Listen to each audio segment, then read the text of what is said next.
March 3rd, 2005, Schertz, Texas. Officer Richard Coombs is on highway patrol when he pulls over a suspicious vehicle, not knowing that behind the wheel is a madman with a pistol and a loaded AK-47. I remember sitting up on IH-35, saw the suspect's vehicle. He was definitely speeding, proceeded after him. Everything up to that point seemed like a normal kind of deal. Went up, tried to make contact with the driver.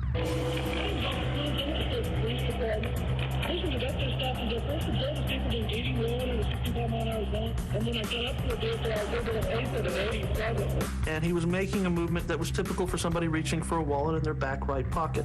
As his arm is coming back out of the shadows when the gun appeared.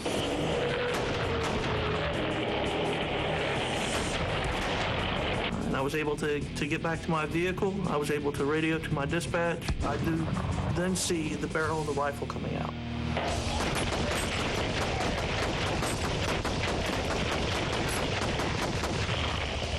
It felt like, I was in a war right there.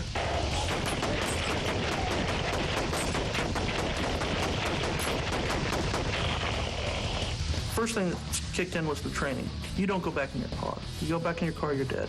I move over onto the driver's side on the rear so I can try to see if I can get a look at him and find out where he's at. I knew that this car was really not a sufficient place to be, but I had no place else to go. If I go over to the other side of the highway, maybe to the rest area, well, there's pedestrians over there. He could be shooting and killing people over there. I could be run over by a car on the highway. The only option I have is to go back to the rear passenger side of that vehicle and try to take some sort of cover as he's firing that AK-47 at me.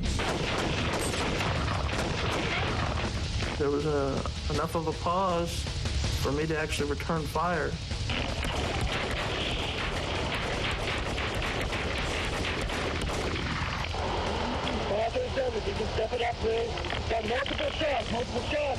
After the firing ceased, I didn't know if I'd hit him. I don't know if he'd been able to crawl out of the vehicle.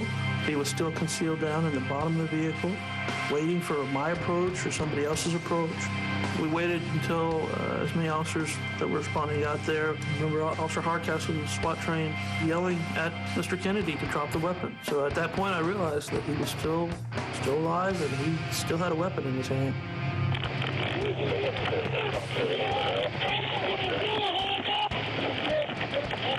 They were able to get him out, and unarm him, and take him into custody and take him to the hospital. He was struck 3 times. He also had fully loaded magazines for the AK-47, the 9mm handgun. He was definitely loaded to the hilt. I'm just glad that he's off the streets. He's not a threat to anybody else anymore. The gunman, David Kennedy, was shot 3 times but survived. He fired more than 40 rounds and is serving 75 years for attempted capital murder. A search of his home turned up a military-style bunker filled with weapons and explosives.